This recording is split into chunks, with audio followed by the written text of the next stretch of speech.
Good morning students. Today class 10th chapter 8 statistics and probability example sum பார்த்துக்கிட்டு இருக்கோம். Very important sum for public previous year public questions. Okay, so 8.31 example NCC NSS sum அப்படின்னு சொல்லுவாங்க. ஒரு கிளாஸில் 50 students 50 students இருக்காங்க. அதில் NCC அப்படின்ற தேர்ந்தெடுத்ததை 28 பேர் 28. சரிங்களா? அடுத்து NSS அப்படின்றது 30 ஸ்டூடெண்ட்ஸு. அடுத்து ரெண்டும் சேர்த்து NCC NSS எடுத்தவங்க 18 ஸ்டூடெண்ட்ஸ். அப்போ அதை நான் ஃபஸ்ட்டு ஏன்னு டினோட் பண்ணுறேன் NCCயை, அடுத்து பின்னு டினோட் பண்ணுறேன் NSSஐ.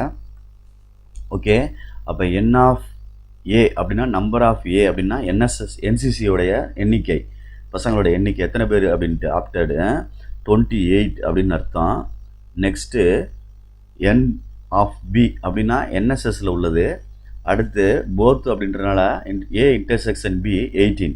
ஃபஸ்ட்டு ரோமன் லெட்டர் என்ன கேட்டிருக்கு அப்படின்னா, கொஞ்சம் கவனமாக, ஃபஸ்ட்டு ரோமன் லெட்டர் என்ன கேட்டிருக்கு அப்படின்னா, the student opted for NCC but not NSS. அதாவது NCCயில் இருக்கிறதாகவும் NSSல இல்லாததாகவும் கேட்டிருக்கு. அப்போ P ஆஃப் ஏல இருக்காங்க, இன்டர்செக்ஷன் பியில் இல்லை அப்படின்னு அர்த்தம். அப்போ இதை எழுதையில் பார் எதுக்கு எழுதலையோ, பார் இல்லாமல் இருக்கு பாரு, அதை எடுத்து எழுதிட்டு minus P of A intersection பின்னு எழுதணுண்டா தம்பி, மறந்துடக்கூடாது. ரைட். இப்போ என்ன ஆயிரும், P ஆஃப் ஏ. அப்போ N of A N of வச்சு நான் P of A P of B இதெல்லாம் கண்டுபிடிச்சிக்கணும் ஃபஸ்ட்டு. சரிங்களா சொல்கிறது? அப்போ P ஆஃப் ஏ என்ன வரும், N of A by N of S அப்படின்னு வந்துடும். N of A by N of S அப்படின்னு வரணும், N ஆஃப் எஸ் அப்படின்னு வரணும். அப்போ N ஆஃப் ஏ என்ன வந்துச்சு, 28/50. அதே மாதிரி N ஆஃப் பி அப்படின்னா P ஆஃப் பி கண்டுபிடிக்கணும். ப்ராபபிலிட்டி எல்லாத்தையும் கண்டுபிடிச்சிக்க, அப்புறம் தான் இங்கே அப்ளை பண்ண முடியும். N of B by N of S.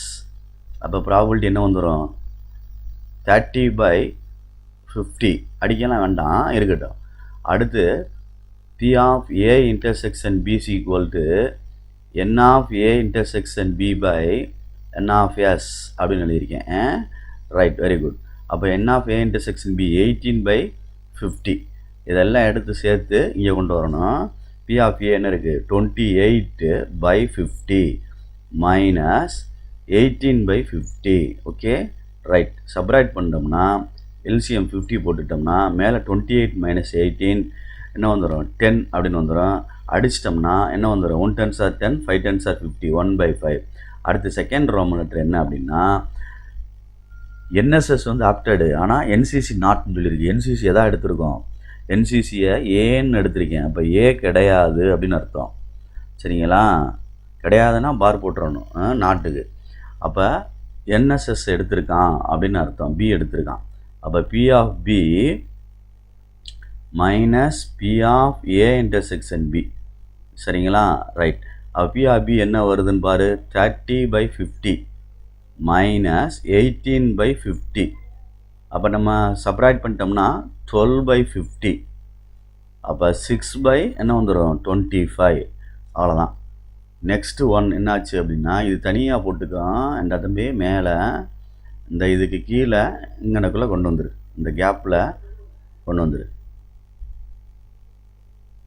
Next third Roman letter என்ன சொல்லியிருக்குன்னு பாரு, ஸ்டூடெண்ட் ஆப்டட் ஃபார் எக்ஸாக்ட்லி 1, ஏதாவது ஒன்று, சரியாக ஒன்று.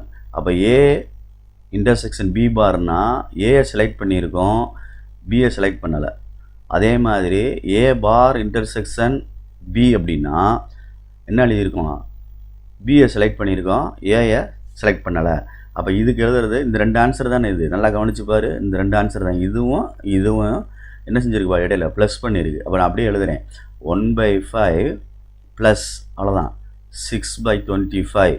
அப்போ என்ன வந்துருச்சு, 1/5 6/25. நம்ம LCM 25 போட்டுருவோமா? ரைட். அப்போ இதோட மல்டிப்ளை பண்ணால் 5 மல்டிப்ளை பண்ணால் தான் என்ன வரும், 25 வரும். அப்போ மேலே மல்டிப்ளை பண்ணணும், 5 1 5 is 5. ரைட்டு. இதுக்கு தேவையில்லை. அப்போ ப்ளஸ் என்னது 6.